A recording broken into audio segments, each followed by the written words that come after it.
Hi friends, this is third part of chapter 3। ये last part है। आज हम डिस्कस करेंगे रूरल अर्बन कॉम्पोजिशन और बाकी के छोटे मोटे कॉन्सेप्ट्स। इससे पहले दो वीडियोस बन चुकी है। फर्स्ट वीडियो में हमने सेक्स कॉम्पोजिशन डिस्कस किया था एंड सेकेंड वीडियो में हमने बहुत ही अच्छे से बहुत ही डिटेल में जा करके पॉपुलेशन पिरामिड या फिर एज सेक्स पिरामिड जिसको कहते हैं वो डिस्कस किया था। आज के इस वीडियो में हम स्टार्ट करेंगे रूरल अर्बन कॉम्पोजिशन से। We will also go through literacy rate and occupation structure. So let us begin.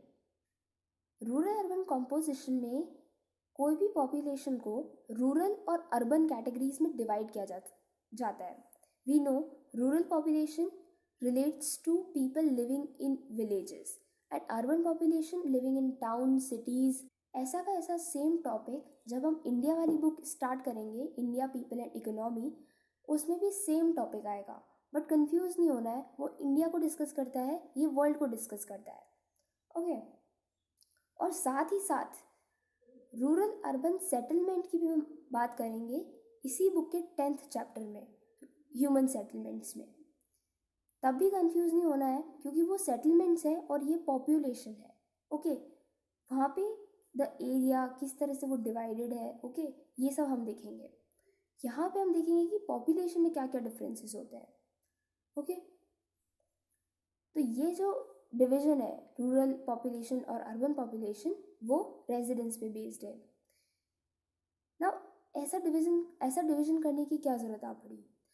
देखो सीधी सी बात है, रूरल और अर्बन लाइफस्टाइल इतना डिफ़र करती है कि हम सेम नहीं मान सकते उनको। Rural population needs more attention, okay क्योंकि वो अभी भी इतने डेवलप्ड नहीं है।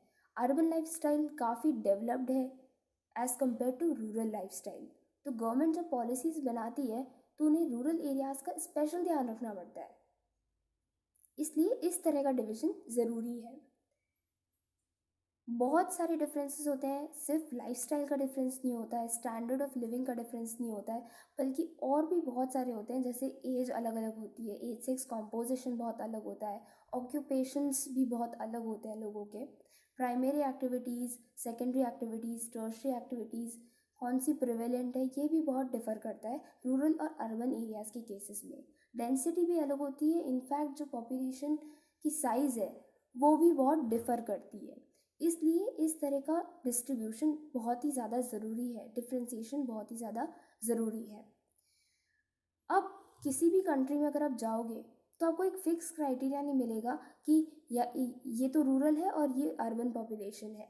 ये दोनों ही बहुत ही हर कंट्री में बहुत ही ज़्यादा डिफ़र करते हैं। ओके किस तरह से डिवाइड किया जाए? हर कंट्री अपनी पॉपुलेशन के हिसाब से अपने क्राइटेरियाज डिफ़ाइन करती है। इन क्राइटेरियाज के बारे में हम पढ़ेंगे जब हम चैप्टर 10 स्टार्ट करेंगे। ओके इन जनरल टर्म्स, लेकिन अभी हम पढ़ने वाले कि जनरल टर्म्स में क्या होता है। Okay generally we know that rural areas में ज़्यादातर प्राइमरी एक्टिविटीज़ बहुत प्रिवेलेंट होती है। फार्मिंग एक इम्पॉर्टेंट एक्टिविटी होती है जो कि प्राइमरी एक्टिविटीज़ का ही पार्ट है। एग्रीकल्चर प्रिवेलेंट होता है जो प्राइमरी एक्टिविटीज़ का ही पार्ट है। इसके अलावा हम देखते हैं ज़्यादातर डेयरीज़ इतनी हाई स्पेशलाइज्ड डेयरीज़ नहीं होती है, लेकिन छोटे मोटे जो डेयरी प्रोडक्ट्स हैं वो बनाते हैं। ओके तो ये चीज़ रूरल एरिया से बहुत प्रिवेलेंट है। वेराज जब हम अर्बन एरियाज़ की बात करते हैं तो हम देखते हैं टर्शरी एक्टिविटीज़, सेकेंडरी एक्टिविटीज़ बहुत ही ज़्यादा डेवलप्ड होती है इन case of urban areas. Okay तो फर्स्ट डिफरेंस आता है हमारे पास में एक्टिविटीज़ या फिर ऑक्यूपेशंस का। सेकेंड डिफरेंस की जब हम बात करते हैं तो होता है वो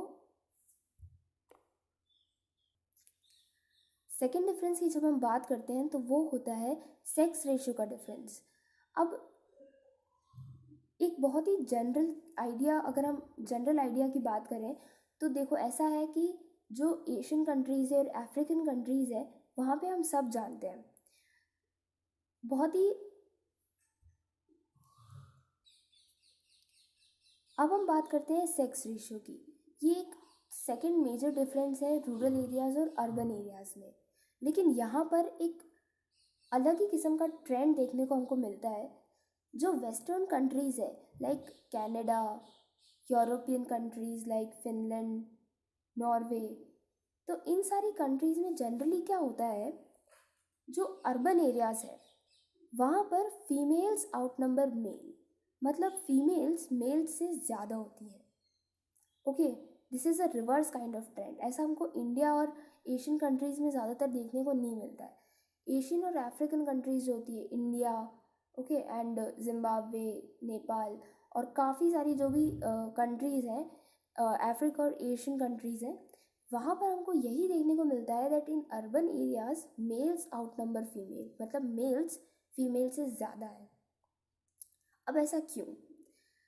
the main reason is that जो फीमेल्स होती है वो अर्बन एरियाज़ की तरफ माइग्रेट करती हैं in case of western world, because we know western world में फ़ीमेल ऑटोनॉमी और फीमेल्स को जो फ्रीडम दी गई है वो as compare to Asian and African countries ज़्यादा है। ओके, तो जो जॉब अपॉर्चुनिटीज़ है इन अर्बन एरियाज़ वो लेने के लिए जो फीमेल्स हैं वो रूरल एरियाज से अर्बन एरियाज़ की तरफ मूव करती हैं। इसके पीछे ये भी रीज़न है कि वहाँ पर सिक्योरिटी ज़्यादा है, so female feels secure to move to urban areas. Whereas जब हम इंडिया की और एशियन कंट्रीज़ की बात करते हैं तो यहाँ पर बहुत सारी ऐसी प्रॉब्लम्स हैं जिनकी वजह से फीमेल्स ट्राई करती हैं कि वो माइग्रेट करके अर्बन एरियाज़ में ना जाए। ओके, अब ऐसे हमको पता है that farming is the main activity in developed countries. Okay, in developed countries rural areas. Okay, farming is an important, of course सीधी सी बात है, डेवलप्ड कंट्रीज़ और डेवलपिंग कंट्री अगर फार्मिंग है एक मेजर एक्टिविटी तो उसको हम प्राइमरी एक्टिविटी में काउंट करते हैं। और जब प्राइमरी एक्टिविटी की बात आती है तो रूरल एरियाज़ ही कहा जाता है उसको। ओके, तो जो डेवलप्ड कंट्रीज़ है वहाँ पे फार्मिंग जो है वो एक इम्पॉर्टेंट एक्टिविटी है रूरल एरियाज़ में। लेकिन ये फार्मिंग वैसी नहीं है जैसी फार्मिंग इंडिया में होती है या फिर एशियन कंट्रीज़ में होती है। ये फार्मिंग बहुत ही डेवलप्ड और बहुत ही मैकेनाइज्ड टाइप की फार्मिंग होती है। और यहाँ पर फार्मर्स की हालत की अगर हम बात करें तो वो भी काफ़ी अच्छी है as compare to India. Okay, वहाँ पे जितना इंडिया के पास फार्म होता है, एक फार्मर के पास जितना इंडिया में फार्म होता है उसका मोर देन 50 टाइम्स यूएसए में एक फार्मर के पास फार्म होता है। ओके, मोर देन 50 टाइम्स, तो आप समझ रहे हो ना मतलब कितना बड़ा होता होगा। और जब इतने बड़े और जब फार्मिंग की बात आती है तो वहाँ पे farmers are very rich. Okay, ज़्यादातर सारे फार्मर्स बहुत रिच है, एक्सेप्शंस आर ऑलवेज देयर। तो जब हम डेवलप्ड कंट्रीज़ की बात करते हैं तो वहाँ पे फार्मिंग एक बहुत ही ज़्यादा डेवलप्ड और बहुत ही मेकेनाइज टाइप की एक्टिविटी है।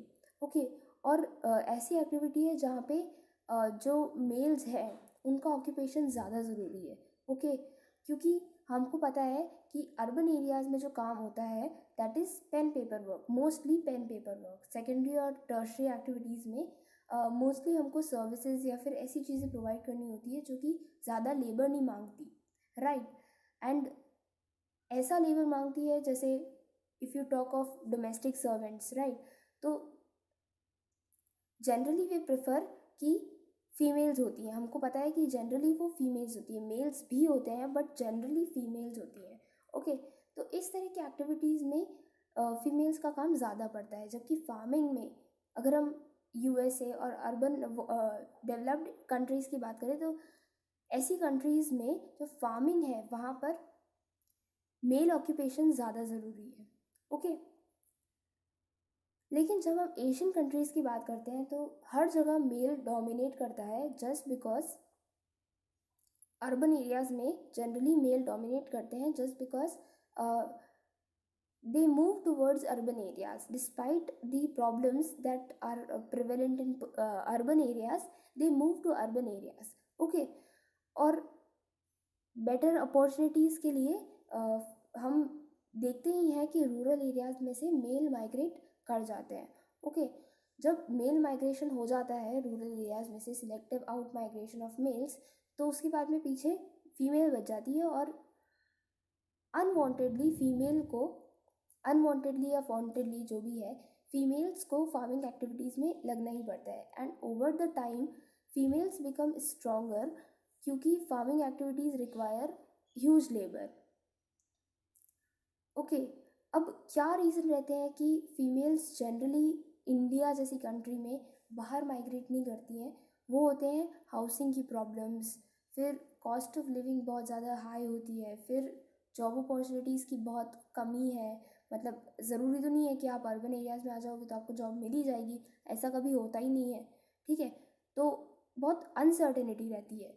फिर है कि lack of security in cities, right. Security अभी हमारे इंडिया में इतनी तो अच्छी नहीं है कि बहुत सारी फीमेल्स ऐसे ही आ जाएं, और काफ़ी फीमेल्स को अगर ऐसा रूरल एरियाज़ में लगता भी है कि अर्बन एरियाज़ नहीं जा सकते हैं बिकॉज सिक्योरिटी अच्छी नहीं है, ठीक है।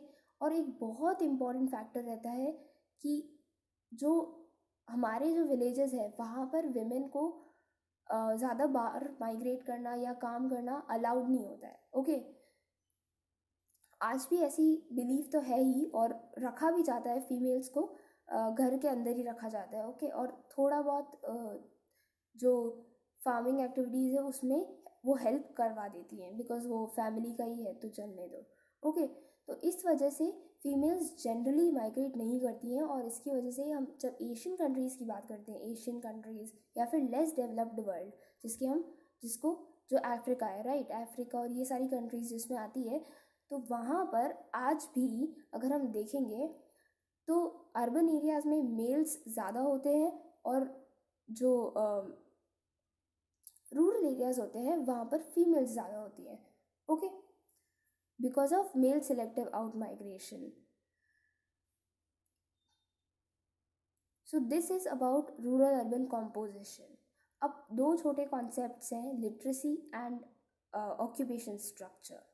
First of all literacy, what is literacy rate? Okay, ये एक बहुत इंपॉर्टेंट क्वेश्चन है। लिटरेसी रेट क्या होती है? So literacy rate is the percentage of population, ठीक है। रेट है तो परसेंटेज होगा, राइट। जब भी रेट वर्ड आता है you have to write percentage या प्रपोर्शन, ठीक है। तो literacy rate is the percentage of population above 7 years of age. First condition above 7 years of age, ठीक है। जो भी पॉपुलेशन अगर हम लिटरेसी निकालेंगे तो जो 7 ईयर्स से ऊपर वाली पॉपुलेशन है सिर्फ उसी को कंसिडर करना है। Then who is able to read and write, लिखना और पढ़ना आना चाहिए। ओके, ये सेकंड कंडीशन हो गई। अब थर्ड कंडीशन होती है and have the ability to do arithmetic calculation with understanding. Okay, तो ये थर्ड कंडीशन है कि उसके पास ability to do arithmetic calculation, basic arithmetic, मतलब प्लस माइनस और ये सब, ठीक है। हमको इतना डीप में नहीं जाना है कि डिफ्रेंशिएशन इंटीग्रेशन आता है कि नहीं आता है, बस बेसिक आना चाहिए, that is plus minus. Okay, so literacy rate denotes the percentage of population above 7 years of age who is able to read and write and have the ability to do arithmetic calculation with understanding. Now what does it indicates? It indicates the socio-economic development and standard of living, ठीक है। सीधी सी बात है, अगर population की literacy rate बहुत ज़्यादा होगी तो इकोनॉमिक और सोशल डेवलपमेंट भी ज़्यादा होगा, और standard of living as compare to other country, other population, other people, वो भी थोड़ा हायर होगा। Okay, so this is about literacy and occupational structure. As the name suggest, जिस तरह से population in different occupations divided है, that is known as occupational structure. Okay, अब यहाँ पे वर्किंग पॉपुलेशन, अब यहाँ पे वर्किंग पॉपुलेशन का जो वर्ड आया है ये हमने इससे पहले वाले टॉपिक में भी पढ़ा था, एज स्ट्रक्चर में, है ना। तो वर्किंग पॉपुलेशन वहीं से लिया है, that women and man of age 15 to 59 generally they take part in various activities ranging from primary to tertiary activities, ठीक है। काफ़ी सारे, तो they are an active contributors in the total national income of a country. तो जो working population होती है उसकी यहाँ पर बात करी गई है। ओके, तो बहुत सारी डिफरेंट डिफरेंट एक्टिविटीज़ में वो डिस्ट्रीब्यूटेड होती है। तो जो किसी भी एरिया में, किसी भी पॉपुलेशन में जो मेन ऑक्यूपेशन रहता है, उसके बेसिस में हम काफ़ी सारी चीज़ों को इन्फर कर सकते हैं। Okay, it is a very good indicator of economic development of a nation. अगर प्राइमरी एक्टिविटी ज़्यादा है तो हमको पता है that the economy is in primitive state, क्योंकि एग्रीकल्चर, उसके बाद में secondary activities that are industries, फिर आता है आपका सर्विस सेक्टर, उसके बाद में आपके आती है हाईली स्किल्ड सर्विसेज। ठीक है, वो टर्शरी का पार्ट नहीं होती है, एक अलग टाइप का टर्म होता है दैट इज़ क्वाटरनरी। वो क्वाटरनरी एक्टिविटीज़ होती है। जनरली जो प्राइमरी एक्टिविटीज़ होती है वो होती है एग्रीकल्चर, फॉरेस्ट्री, फिशिंग, माइनिंग, ऐसी एक्टिविटीज़ जो डायरेक्टली रॉ मटेरियल को यूज़ करती है। ओके, और थोड़ा सा मतलब मैन्युफैक्चरिंग टाइप का कोई एलिमेंट नहीं होता है इसके अंदर। ठीक है, फिर सेकेंडरी एक्टिविटीज़ वो होती है जो मैन्युफैक्चरिंग से रिलेट करती है। Okay, industries are the main manufacturing hubs, right. और फिर सर्विस सेक्टर आता है जहाँ पे बेसिक सर्विसेज भी होती है और हाईली स्किल्ड सर्विसेज भी होती है। तो टर्शरी सेक्टर्स में ऐसी सर्विसेज आती है जैसे transport, communication and etcetera. Okay, और क्वाटरनरी एक्टिविटीज़ होती हैं जिसमें रिसर्च और डेवलपमेंट होता है और service are provided on the basis of research and development. New ideas होते हैं, नई नई सर्विसेज आपको प्रोवाइड की जाती है। ई कॉमर्स जिसको बोलते हैं, राइट। तो वो चीज़ एक बहुत ही अच्छा एग्जाम्पल है इस चीज़ का कि आपको बहुत ही एफिशिएंटली सारी एक्टिविटीज़ प्रोवाइड करा दी जाती है थ्रू इंटरनेट। आपको बाहर जाने की ज़रूरत नहीं है, you just order things and will come to your home.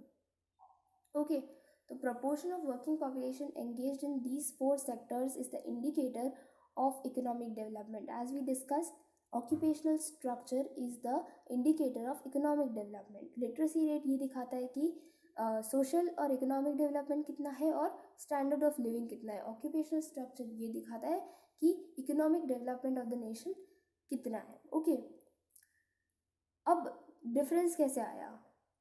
ऐसा इसलिए होता है, डिफरेंस इसलिए आता है क्योंकि हमको पता है कि डेवलप्ड इकोनॉमी में इंडस्ट्रीज़ और इंफ्रास्ट्रक्चर काफ़ी अच्छी तरह से डेवलप्ड होता है, जिसकी वजह से काफ़ी सारे लोगों को जो है जॉब मिल जाती है, right.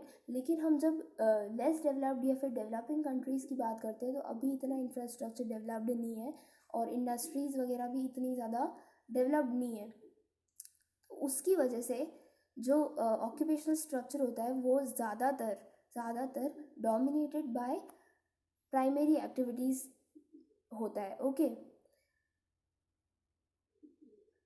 So with this we come to an end of our chapter 3।